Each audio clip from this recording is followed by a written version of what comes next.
Thanks, Kieran. Well, it's a real pleasure to be here. And I want to start by announcing that I am not standing for the leadership of the Conservative Party. Although everybody else seems to be. But it's a real pleasure to be here. These are difficult and unpredictable times. But I wanted to keep this appointment and come here because I think it's incredibly important what's being worked on here and what's being put forward and the work that you're doing.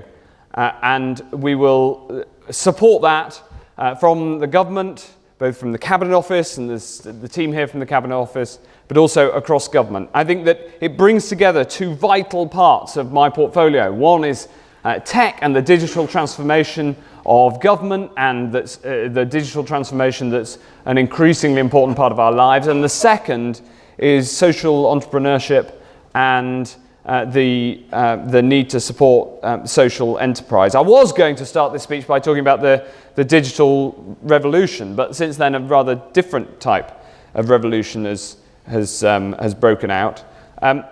But even in difficult times and facing the consequences of the decision in the referendum last week, which we must respect, I remain an optimist. And here's the reason why I remain an optimist. Whatever happens, I know that there are the capability of us as a society and a country to pull together to change our lives for the better. That capability is incredibly strong. And if you look across at the amazing innovations being pioneered in Britain today,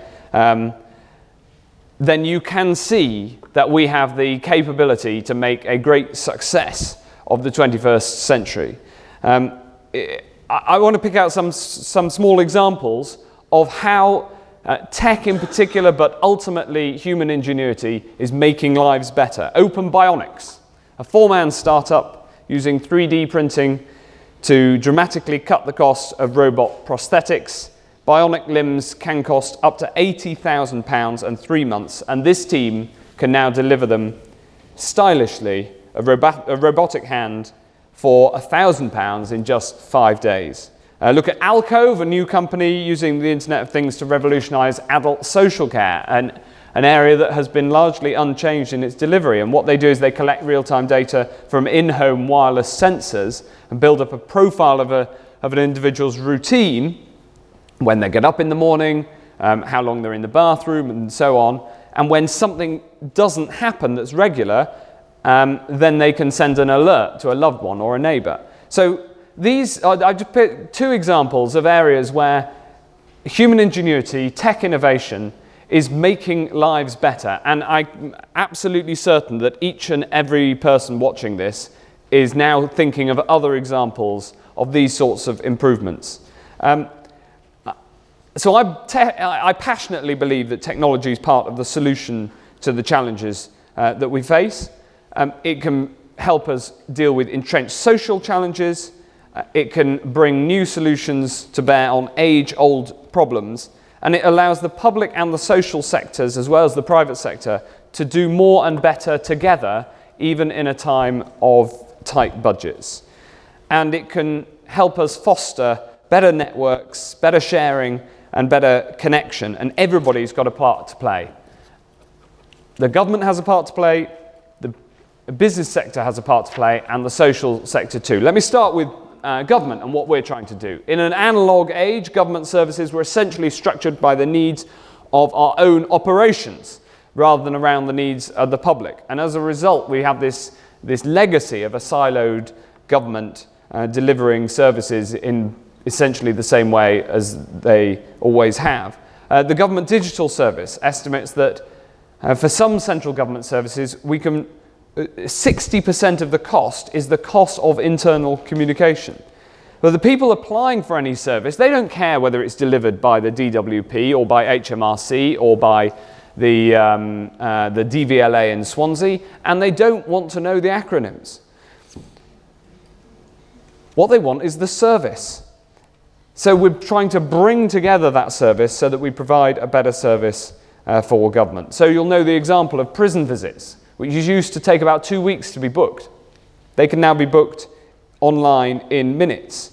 Or the carer's allowance, which used to take weeks to process, but also used to ask 170 complex and, in some cases, repetitive questions of people who are caring for some of the most vulnerable.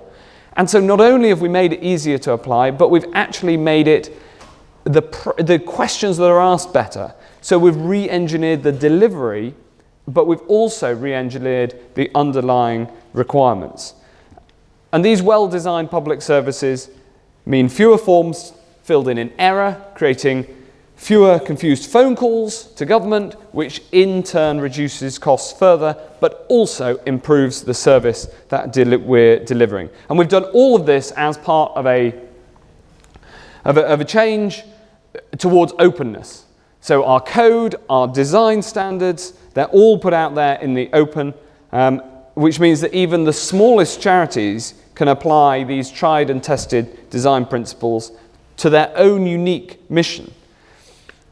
Now, alongside the openness of the code and the design standards, also open data is bringing new opportunities. There's now 29,000 open data sets. Every time I give a speech like this, that figure goes up. And I normally turn the page and say that figure's wrong. Because it's always higher than last time I read it out. But what matters is not just the number, what matters is the quality, and that data is open and mashable and usable. But they're stimulating a whole new market, and we can all think of examples. You know, when I walk across the park, instead of taking the tube or the car, I can know that that is quicker because of the open data that TfL have put out there. It's easier to find somebody to help you out at home. It's easier to find lists of properties through things like MoveMaker, when a housing tenant wants to move house. And we can use existing web tools for things like searching for what is the best possible school or GP. So the open data revolution and the use of tech in government are vital parts of how we're going to transform government.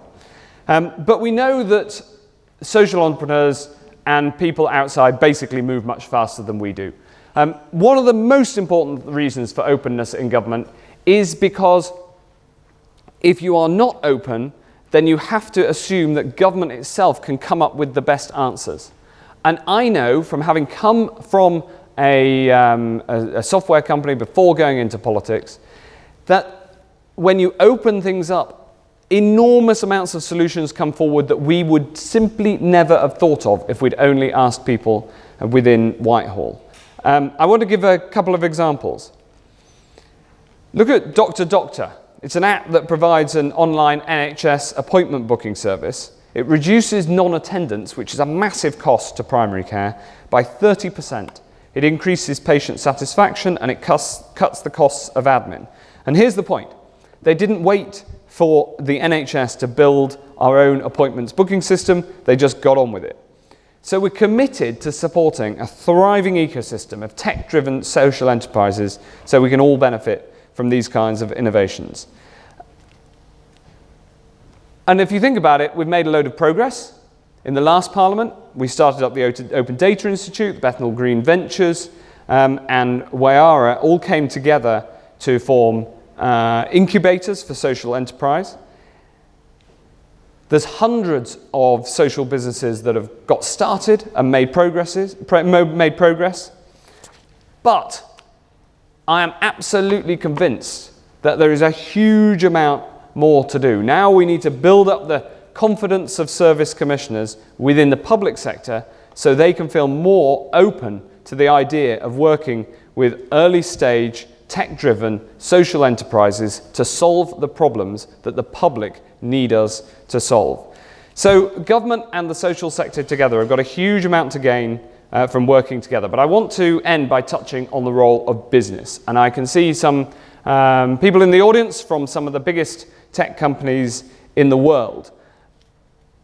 And we know that the tech industry is so completely part of the infrastructure of our lives that it's in a unique position to deliver massive social impact. So Facebook, for instance, now posts missing child alerts. And during the Paris attacks last year, they introduced a safety check to let loved ones know that you're okay. And I pay tribute to the work that Facebook has done. Or take Kickstarter, which last year reincorporated as a public benefit corporation. This means that it's legally obliged to consider the impact of its decisions on wider society as well as shareholders. A large number of UK businesses, including many tech businesses, are now taking a similar approach, and we want to know what we can do to support their growth. So within the Cabinet Office, alongside my colleague Rob Wilson, we've launched a mission-led business review, looking at businesses that are fully profit distributing, yes, and that is important, but also making a long-term commitment to social impact. We've got a call for evidence out on gov.uk, and we'd encourage everybody to make your views known. And finally, we want tech businesses to think about what they can do directly to support the work of social ventures, whether sending top talent on voluntary placements or sponsoring an accelerator program as part of their own R&D. Ultimately, we're setting a path in Britain that supports change and supports this disruption, because we know that new technology thrives on disruption, but also supports those who are disrupted and uses new innovation to help everybody in our society. Yes, to provide successful and growing and exciting businesses, but also to challenge some of our most deep-rooted social problems so that everybody can benefit from this great revolution that is sweeping our world, so that we can harness its power to transform lives and drive forward social progress. That is our mission. It's a worthy task. I'm looking forward very much to working with you to make it happen. Thank you very much indeed.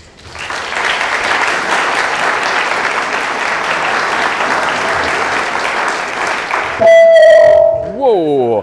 What he was saying was, I think I've got time for some questions. Thank you so much. That's right. Well, there is a question, and that's why I'd take this opportunity. It's a really good opportunity to take. Do you have time for just one quick question?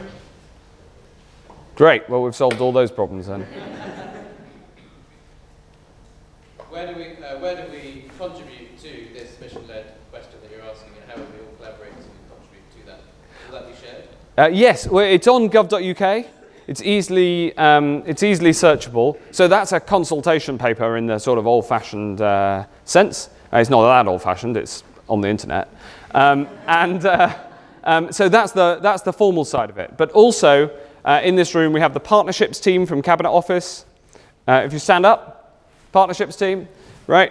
This is the team whose job is to make sure that we can put all this together. We can listen to and pick up all of the ideas for how to make, whether it's the legal structures, whether we need tweaks there, or whether we need to, or the coordinating role that government can play, or whether some of the things that we're doing in government for government can be better used. We've got a team here in order precisely to listen to the concerns, but I encourage you, don't just do that in a direct and informal way. Also, contribute to the consultation so that we can get this right, because I think it's an incredibly important area, and it's one that whatever happens in the high politics of the top of government, it's one that we want to pursue. Thank you very much indeed for your time, and all power to your elbow. Good luck in what is an incredibly important job.